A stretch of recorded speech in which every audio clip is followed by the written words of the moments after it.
쓴 약이 몸에 좋은 법이다라는 말을 여러분 아시죠? 그래서 성군과 폭군의 차이점은 성군, 좋은 왕은 쓴소리를 하는 신하들을 많이 품어주는 왕이고, 폭군은 쓴소리를 하는 신하들을 다 제거하는 왕이 폭군입니다. 얼마 전에 우리 구역장들 모임에서 각 사람들마다 받은 은사나 성격이나 이런 것들을 테스트하는 매뉴얼을 가지고 이제 이렇게 자기의 성격, 자기의 은사를 이렇게 확인을 했던 것 같아요. 그 다음에 이제 그걸 가지고 서로 많이들 나누었습니다. 기대했던 대로 나온 사람도 있고, 전혀 그렇지 않은 사람인 줄 알았는데 조사를 해보니까 또 이렇게 다르게 나온 사람도 있고, 그러면서 서로 웃고 자기를 이야기하면서 서로를 알아가는 그런 시간이었다라는 이야기를 들었습니다. 그러고 나서 계속해서 이제 나누는 대화가, 저 사람은 저런 스타일의 사람이었었기 때문에 저런 식으로 문제를 해결하려고 했었구나, 나랑은 많이 다르구나, 이제 이런 것들에 대해서 좀 더 가까워지게 되었습니다. 성경을 통해서 하나님께서 우리에게 알려주시는 중요한 진리 가운데 하나가 뭐냐면 공동체의 소중함입니다. 우리는 이것을 많이 그동안에 기독교가 이 현대 사회 속에 이 개인주의, 이기주의와 맞물리면서 이 공동체의 소중함에 대해서 많이 상실했어요. 앞으로는 이걸 얼마나 회복하느냐가 사실 복음의 회복이요, 교회의 회복에 매우 중요한 것입니다. 이 공동체성이라는 것은 하나님 자신의 존재의 본질입니다. 어려운 말 같지만 하나님은 성부, 성자, 성령의 공동체로 하나님은 거하시는 것이고, 그 삼위일체의 공동체 속으로 우리들을 인바이트 하시는 것입니다. 그래서 하나님만, 성부, 성자, 성령만 좋아하는 게 아니라, 그 영광의 거룩에 거하는 게 아니라 우리까지도 주의 보혈로 거룩하게 하시사 주의 거룩의 공동체 속에 들어와 하나님과 코이노니아를 이루기를 원하시는 것이 요한복음 17장에 예수님께서 돌아가시기 직전 하나님께 올렸던 제사장의 기도 속에 그 내용이 나와 있습니다. 뿐만 아니라 하나님은 인간들 공동체 속에 들어오셔서 함께 생활하는 것을 기뻐하시는 분이십니다. 두세 사람이 내 이름으로 모인 곳에 나도 그들 가운데 있느니라. 하나님이 텐트를 치시고 아예 광야에 나와 있는 이스라엘 백성들과 함께 그 고통을 감당하시려고, 그들을 도와주시려고 하나님 텐트 속에 사시는 분이십니다. 그만큼 하나님은 공동체 속에서 우리들을 거룩하게, 아름답게, 행복하게 만들어 가시기를 기뻐하시는 분이십니다. 하나님이 인간을 창조할 때 똑같이 기계적으로 창조하신 게 하나도 없습니다. 여러분 아시죠? 신비하고 놀라운 건 모든 사람이 달라도 다 조금씩 다르다는 거예요. 일란성 쌍둥이도 지문이라도 달라요. 다 다릅니다. 하나님은 각자 독특하게 그 모양으로, 그 형상으로 그 은사를 주어서 사람을 지으셨고, 그 독특한 사람들끼리 서로 모아서 함께 살게 하셨습니다. 이게 매우 중요한 하나님께서 우리에게 주시는 축복입니다. 왜냐하면 내가 부족한 것을 다른 사람들이 가지고 있기 때문에 그것을 보충하게 할 수 있는, 또 그 사람의 부족한 것을 내가 가지고 있는 것으로 보충하게 함으로써 함께 커뮤니티로 살게 되면, 남녀가 함께 살게 되면 서로 헬퍼가 되어서 더 행복하고 더 발전된 삶을 살아갈 수 있기 때문에 하나님께서는 공동체로 살도록 인간을 지으셨습니다. 그런데 이렇게 공동체가 좋기만 하면 얼마나 참 쉽겠습니까? 근데 문제는 서로 다르다는 것 때문에 공동체로 함께 묶어놓으면 갈등이 일어나고 심하게 또 싸우기도 하고, 또 거기서 행복해야 될 공동체가 오히려 불행하게 되고 깨어지는 그러한 아픔들을 경험하게 되는 것이죠. 그게 바로 여러분 아시는 창세기 3장의 에덴 공동체가 깨어지게 되는 그런 이유이기도 하고요. 그래서 성경이 말하고 있는 구원의 복음이라는 건 뭐냐면은 그 깨어진 공동체를 다시 화목한 공동체로 되돌려 놓는 것, 그게 구원이고 그게 복음인 것이죠. 자, 이제 오늘 본문 속에 들어가서 그 공동체의 소중함에 대한 이야기를 한번 역사적으로 한번 우리가 살펴보겠습니다. 오늘 본문의 역사적인 배경은 솔로몬 왕이 죽고 그의 아들 르호보암이 이제 왕위에 오르는 것입니다. 르호보암은 솔로몬이 장수했기 때문에 41살에 왕위에 오르게 됩니다. 옛날 고대인들의 나이로는 늦은 나이에 왕이 되는 것이죠. 그러니까 얼마나 왕이 되고 싶었겠습니까? 왕세자로 오랫동안 있는 동안에. 그러고 17년을 예루살렘에서 통치하다가 르호보암은 죽게 됩니다. 근데 이 르호보암이 역사적으로 오명을 남긴 왕이 된 것은 솔로몬까지는 그래도 많은 칭송도 받는 부분도 있지만은 그의 아들 르호보암은 이름도 아는 사람이 별로 없습니다. 이 르호보암이 이렇게 한심한 인물이 되어지게 된 거는 왜 그러냐면 자기 할아버지 다윗과 자기 아버지 솔로몬이 물려준 그 통일 왕국의 이스라엘의 영광을 상실해버린 왕이 되었기 때문에 그 유산을 잃어버린 왕이 되었어요. 그래서 무려 북쪽의 10지파를 상실하고 이제 나머지 남쪽의 베냐민 지파와 유다 지파인데 그나마 베냐민 지파도 유다 지파에 흡수되어서 결국 유다 한 지파의 왕만 되어지는 이러한 불행을 겪었기 때문에 그로 말미암아 남왕국이 유다가 되고 북왕국이 이스라엘이 되는 분단 왕국으로 서로 동족 상잔의 비극을 오랜 기간 동안 겪게 만든 장본인이 바로 이 오늘 본문에 등장한 르호보암입니다. 자, 어쩌다가 이렇게 됐는가 오늘 본문의 이야기를 통해 조금 더 구체적으로 보십시다. 1절을 한번 우리 같이 읽어봅니다. 시작. 르호보암이 세겜으로 갔으니 이는 온 이스라엘이 그를 왕으로 삼고자 하여 세겜에 이르렀음이더라. 이스라엘의 역사를 아는 사람은 이 구절이 조금 이상하다는 것을 알게 됩니다. 이스라엘의 왕위로 등극을 하려면 당연히 왕의 도시였던 예루살렘에서 등극을 하는 게 맞지 않습니까? 거기에 여호와의 성전도 있고 모든 영광이 예루살렘에 있습니다. 그런데 예루살렘에서 왕위에 등극하는 게 아니라 세겜에 올라가서 왕위에 오르려고 한다. 세겜이라는 곳은 북쪽으로, 예루살렘 북쪽으로 무려 한 70마일 정도 떨어진 에브라임 산지에 있는 마을입니다. 왜 왕의 도성 예루살렘에서 그 중심에서 왕위에 오르지 않고 그 북쪽 세겜이라는 작은 동네에서 왕위에 오르려고 올라갔을까? 그 힌트가 온 이스라엘이 그를 왕으로 삼고자 하여, 여기에 힌트가 있습니다. 온 이스라엘. 여기서 말하는 온 이스라엘은 그동안 솔로몬과 다윗 왕국에 삐딱하던 반대하던 그 모든 백성들까지도를 포함하고 있는 것입니다.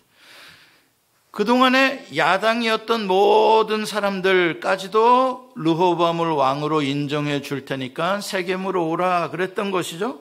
그래서 이제 국가를 통합하기 위해, 자기가 통합의 왕이 되기 위해 세겜으로 갔었다, 이런 이야기입니다. 이건 역사적으로 우리가 조금 알아야 되는 것이 다윗과 솔로몬의 시대는 지나치게 유다 지파 중심이었습니다.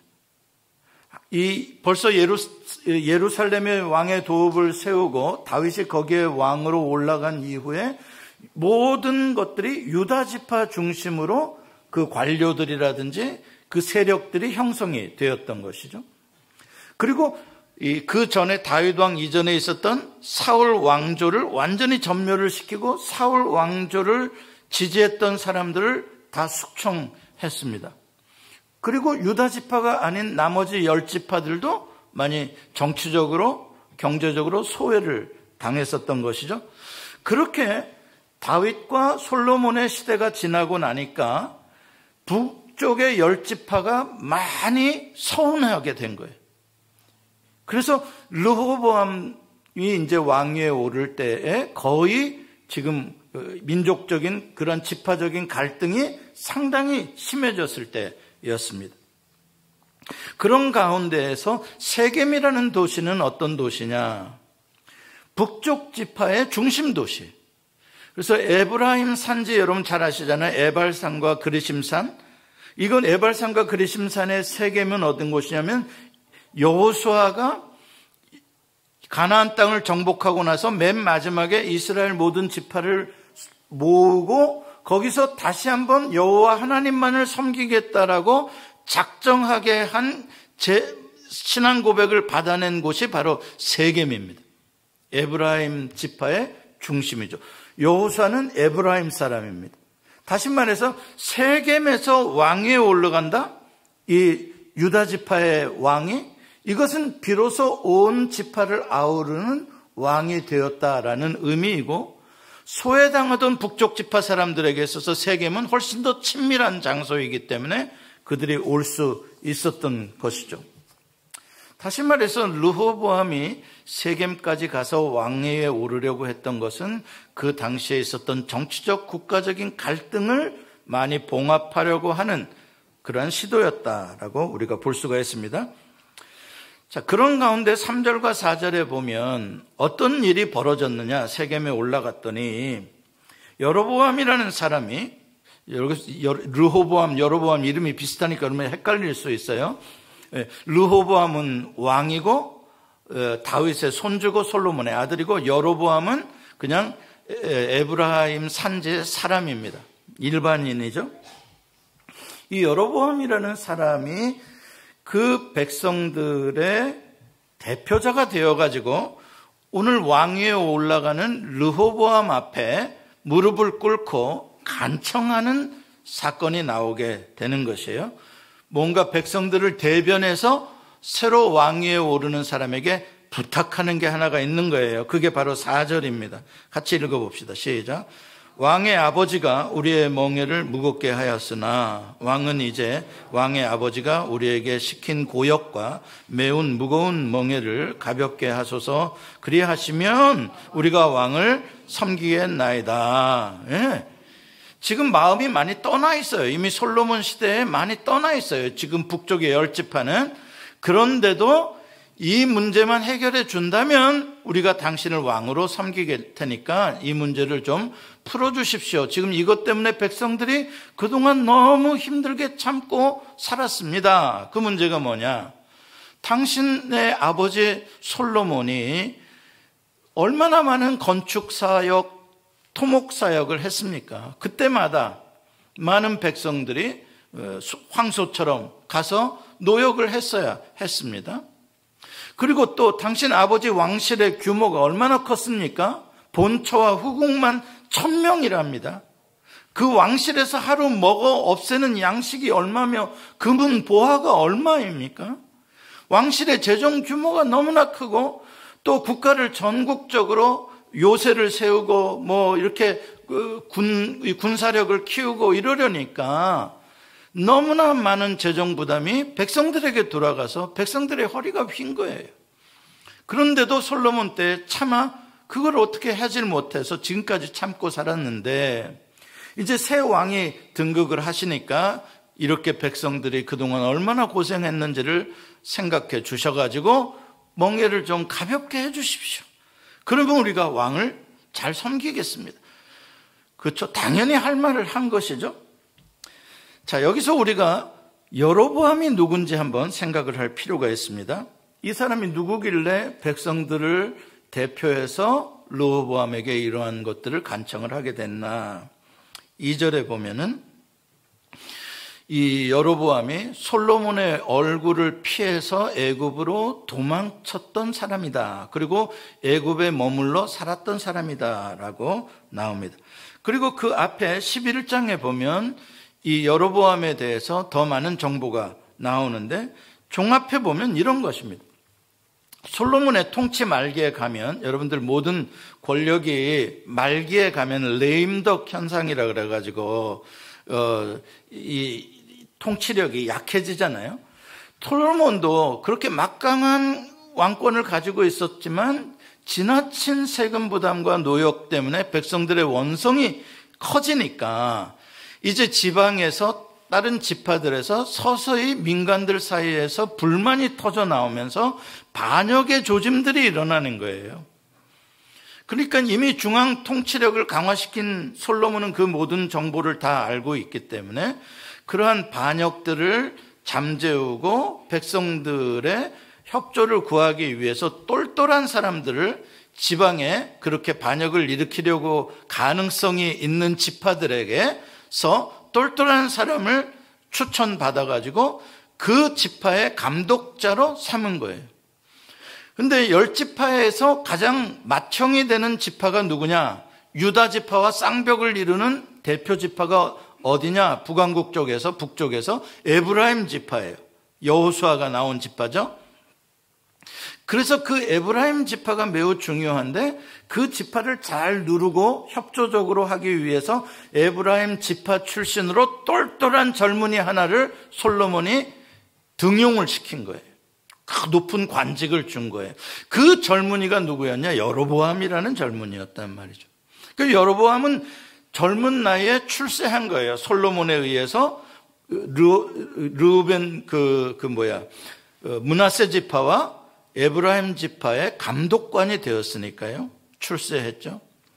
그런데 문제는 여로보암이 자기가 감독관으로 실제 해보니까 솔로몬이 명령하는 대로 밀로성을 건축하고 다윗성에 또 재건축을 진행하고 자기가 해보니까 너무 지나친 요구를 하는 거예요, 왕이. 그러니까 백성들이 자기가 동원하고 자기가 일을 시켜야 될 백성들이 너무 불만이 많은데 백성들이 옳은 거예요. 왕이 너무 무리하는 거예요. 그거를 현장에서 여로보암이 깨닫게 된 거예요. 그래서 여로보암이 솔로몬 왕에게 백성들의 짐을 가볍게 해줘야 됩니다. 너무 지나칩니다. 지금 백성들의 원한이 커지고 있습니다. 라고 충원을 드리게 된 거죠. 감히 솔로몬 왕에게. 다른 대신들도 다 입도 못 열고 있는데 이 젊은이가 말을 한 거예요. 이 소리를 듣고 솔로몬이 머리를 끄덕이고 그렇게 해줬더라면 얼마나 좋았겠어요. 솔로몬이 이놈이 나한테 반역을 하려고 백성들을 이렇게 선동하고 오히려 이러고 있구나라고 해서 여로보암을 반역자로 취급하고 죽이려고 해서 여로보암이 어쩔 수 없이 애굽으로 도망치게 된 것, 정치적 만명을 하게 된 것이죠. 참 안타까운 사건이에요. 그러니까 하나님께서 이미 솔로몬에게 한번 자기의 잘못을 돌아볼 수 있는 기회를 여로보암을 통해서 줬어요. 그런데 솔로몬이 그것을 무시함으로 말미암아 지금 이 형국까지 오게 된 것이죠. 만일 여로보암의 말을 들었다 솔로몬이, 그러면은 이렇게 백성들이 갈라지지도 않고 백성들이 솔로몬을 찬양했겠죠. 그리고 그가 세운 르호보암 다음 왕도 잘 섬기고 나라도 분열되지 않고 하나의 통일된 나라를 가지고 있었겠죠. 그런데 그 여로보암의 쓴소리가 듣기 싫어가지고 쫓아버린 것이, 이제 솔로몬이 죽고 나니까 백성들로서는 희망이 보이는 거예요. 이번에 새로 왕위에 오르는 왕에게 우리의 뜻을 잘 전달하면 세금도 줄여주고 노역도 우리에게 하지 않도록 해주면 우리가 살만하겠다. 그런데 그 소리를 누가 할 거냐? 고양이 목에 방울을 달 사람이 누구냐? 아무도 없는 거예요. 지금 애굽에 도망쳐 있는 저 여로보암만이 담대하게 용기 있게 말해줄 수 있는 사람이다. 이렇게 생각을 한 거죠. 그래서 백성들의 대표가 애굽에 가서 여로보암을 모셔온 거예요. 우리를 대신해서 좀 왕에게 말 좀 해달라고. 사실 여로보암은 하나님께서 이미 아히야 선지자를 통해서 북쪽의 10지파를 떼어 왕으로 삼겠다라고 예언을 해주신 사람이에요. 여로보암은 그 예언을 아히야로부터 직접 들었어요. 선지자 아히야가 자기 옷을 12조각으로 찢어서 10조각을 여로보암에게 주면서 여호와께서 너에게 10지파를 맡겨 왕이 되게 하신다라고 예언을 해줬던 사람이에요. 그러므로 바로 지금 이때가 자기가 왕이 되기에는 가장 좋은 때예요. 이미 백성들은 불만이 찰 대로 찼고 모든 북쪽의 10지파는 자기를 지지해주고 있고, 그렇기 때문에 애굽에서 이스라엘로 돌아오면서 내가 왕이다라고 선포하면 10지파가 따라올 상황이에요. 그럼에도 불구하고 여로보암은 그것을 하지 않고 오히려 머리를 숙이고 르호보암 앞에 가서 백성들의 뜻을 전하는 역할을 하고 있는 거예요. 그러니까 자기의 왕이 되고자 하는 욕심보다도 여로보암은 백성들이 어떻게든지 편하게 살아야 되고 이 나라가 분열되기보다는 싸우기보다는 한 나라가 되어야 한다는 데에 오히려 여호와의 뜻을 거절하려고 했던 거예요. 여로보암이. 그리고 르호보암에게 자비를 베풀어 달라고 간청을 하는 거예요. 훌륭하죠. 자, 이제 르호보암에게 이제 공이 넘어갔어요. 르호보암이 이 문제를 어떻게 처리해야 할 거냐. 3일의 말미를 달라 그래요. 3일 동안 자기가 숙고한 다음에 대답을 해주겠다. 그래서 먼저 이 문제를 어떻게 처리해야 될지 물은 그룹이 자기 아버지 때에 대신을 하고 정치를 했던 늙은 노인 훈구 대신들이죠. 그들에게 이 문제를 상의를 했어요. 이렇게 해달라고 하는데 내가 뭐라고 답을 해야 할까요? 그랬더니 그 훈구 대신들, 아버지의 신하들이 뭐라고 말하냐면 백성들의 요구를 들어주라는 거예요. 왕이 백성들을 먼저 섬기는 사람으로 보일 때에 백성들이 감사하게 생각하고 진짜 왕의 종이 되려고 할 거다. 그러니까 이번에 백성들의 요구를 잘 들어줘라. 이렇게 충고를 해줬어요. 그럼 그렇게 충고 듣고 그렇게 답을 했으면 얼마나 좋았겠어요. 근데 뭐가 기분이 안 좋았던지 르호보암은 그 소리를 듣고 무시하고 자기 친구들의 어드바이스를 물어본 거예요. 자기 친구들이라는 게 뭐예요? 이제 새로운 정부의 요직을 맡은 젊은 정치인들인 거예요. 이제 아버지 신하들은 다 떠났어. 이제 다시 자기와 함께 자라났던 소년들이라고 이야기를 하고 있어요. 성경에서 소년이라고 말하는 건 영어의 라드라는 뜻인데 라드는 젊은 한 40세까지도 다 라드에 속해요. 그러니까 지금 왕권을 차지하고 모든 새로운 신하들로 등용된 젊은 엘리트 정치 집단들인 것이죠. 그들에게 물어본 거예요. 야, 어떻게 해야 되겠냐? 그랬더니 그 젊은 집단들은 뭐라고 대답을 해주냐면 내 새끼손가락이 우리 아버지 허리보다 굵다라고 말을 해줘라. 까불고 있다고. 우리 아버지가 뭐 멍에를 매게 했다고? 나는 더 무겁게 매게 할 거다. 우리 아버지가 채찍으로 다스렸다고? 나는 정갈 채찍으로 다스리겠다. 함부로 왕에게 도전하지 못하도록 아예 이번에 확실하게 잡아버려라. 이야, 그러니까 권력욕에 불타던 이 르호보암에게 그 욕구에 기름을 붓는 경우가 된 거예요. 맞아. 내가 여기서 물러서면 안 되지. 만만하게 보여서는 안 되지. 그러고서는 3일 후에 답을 주는데 똑같은 말을 한 거예요. 가만 안 두겠다. 더 무겁게 하겠다. 그러니까 10지파가 그동안에도 불만을 갖고 살았다가 그 소리를 들으니까 완전히 정내미가 떨어져가지고 그러면 우리는 당신을 왕으로 인정하지 않겠다.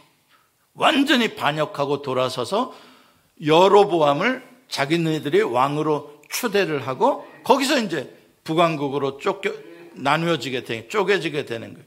남왕국은 이제 예루살렘에 한정돼서 유다 지파에 한정된, 그래서 남왕국은 이름이 유다고 북왕국은 그래도 10지파나 되니까 이스라엘이라는 이름을 대표해서 북왕국은 이스라엘이 되는 것이죠. 그러니까 지금 이 훈구 대신들의 말은 이 백성들과 왕의 관계에 대한 하나님의 뜻을 바르게 전해준 거예요. 세상 왕국들은 백성들을 자기의 소유로 여기고 자기의 노예로 여겨요. 그렇죠? 세상 왕국이에요. 짐이 다 주인이잖아요. 그렇죠?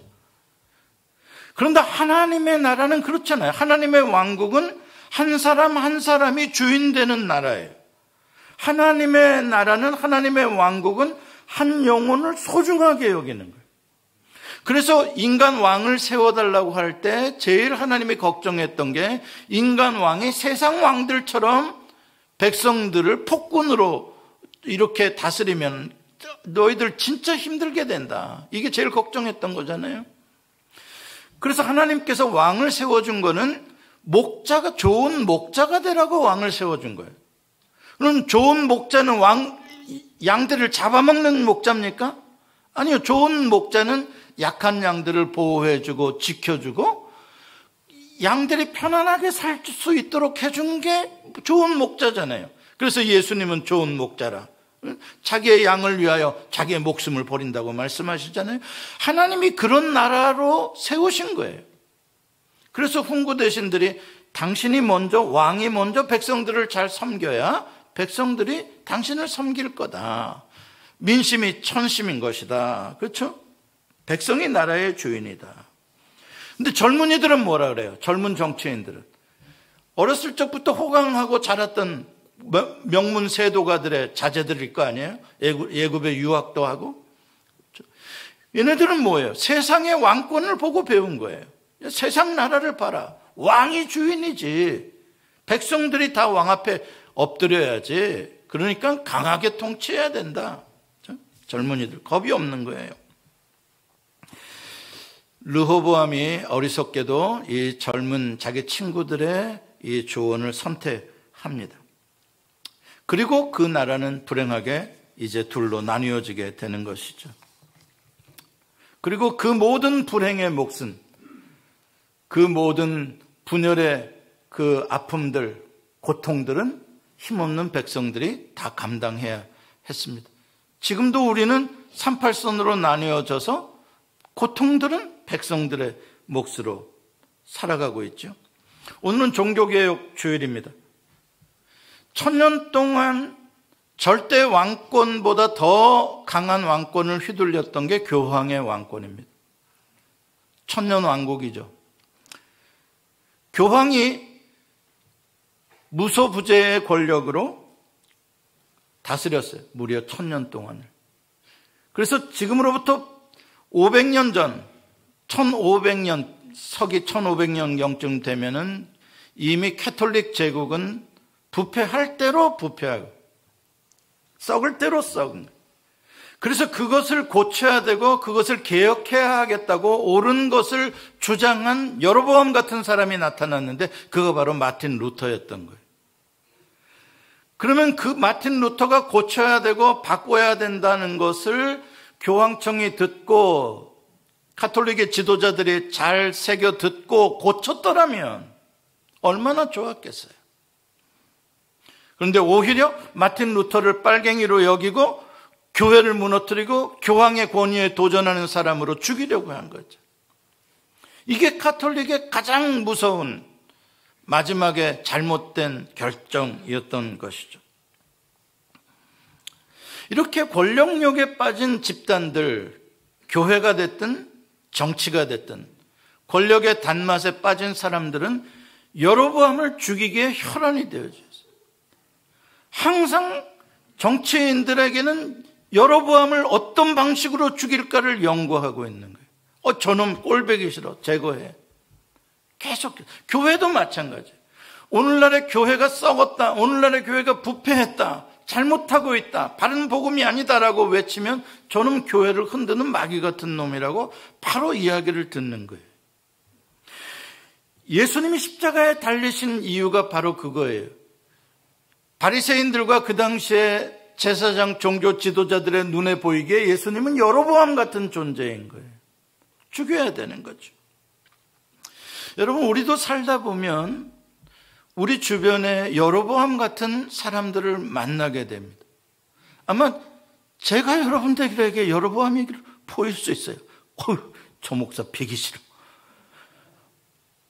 제가 여러분들한테 빚진 거 없는데도 그렇게 보일 수 있어요. 뭔가를 고치게 하고 도전하고 깨뜨리게 하고 나의 아픔을 보게 하고 하면 여로보암처럼 보일 수 있어요. 우리 살다 보면 그런 사람들이 있는 거예요. 나를 아프게 하는 어떤 존재들이 있어요. 그런데 우리가 내가 좋아하는 사람들로만 함께 살아갈 수는 없잖아요. 내 스타일, 나와 케미가 잘 맞는 사람들하고만 살 수 없잖아요. 특히 교회라는 공동체는 그렇게 선별할 수 없잖아요. 이런 사람 저런 사람 다 함께 남녀노소 그야말로 빈부귀천 없이 모이는 곳이 교회입니다. 교회는 성격 테스트하면 여기 다 다르고요. 혈액형도 다르고요. 다 달라요. 그 교회예요. 잠언 27장 17절 말씀을 같이 읽어봅니다. 시작. 철이 철을 날카롭게 하는 것 같이 사람이 그의 친구의 얼굴을 빛나게 하느니라. 철이 철을 날카롭게 하는 것은 고통의 시간이에요. 깎여가는 시간이에요. 철은 가장 강한 거예요. 이 말씀이 쓰여질 역사적인 때에 그랬던 겁니다. 철은 가장 강해요. 강한 것을 더 날카롭게 할 수 있는 건 똑같이 강한 것밖에 없는 거예요. 그런데 친구가 그런 존재일 수 있다는 거예요. 여러분의 삶을 더 인격적으로, 더 신앙적으로 성숙시켜주고 성장시켜주고 여러분들의 세계관을 더 넓혀줄 수 있는 사람이 여러분과 가까이 생활하는 공동체 속에 있다는 거예요. 하나님은 사람들을 통해서 다른 사람들을 그렇게 교육하시고 그렇게 성장시켜 가신다는 거예요. 그런데 나를 맨날 칭찬만 해주고 옹야만 해주는 사람들이 주변에 있으면 나는 완전히 벌거벗은 임금님이 될 수가 있는 것이죠. 그런데 하나님께서는 여로보암과 같은 사람들을 주셔서 보내셔서 나의 연약함을 보게 하시고 고치게 하시고 나로 하여금 발전하고 성장하게 해준다는 거예요. 저도 제 인생을 뒤돌아보면서 굉장히 고통스럽게 하고 아프게 했던 어떤 사람들이 떠올라요. 그러나 그 사람들은 저의 원수가 결코 아니에요. 그 당시에는 그분들이 힘들었지만 지나놓고 보니까 그분들로 인해서 내가 얼마나 발전되었고 변화되어질 수 있는가를 생각하게 되면 정말 좋은 스승들이었어요. 사랑하는 성도 여러분, 하나님께서는 우리에게 서로 이렇게 보완해 가면서 살라고 공동체로 묶어주셨습니다. 가족 공동체도 그러한 공동체고요. 교회 공동체도 그러한 공동체입니다.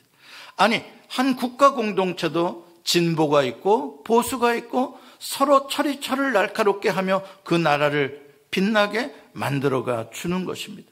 우리가 언제나 이 진리를 깨닫고 나와 다른 사람들을 무시하고 불편하게 생각하지 말고 저 사람들이 나에게 좋은 교사가 될 수 있음을 보고 교회 안에서 늘 다른 성도들의 아름다운 모습들을 보고 담고 배워간다면 여러분들도 훌륭한 인격자로 신앙의 사람들로 성장하실 줄 믿습니다. 기도하시겠습니다.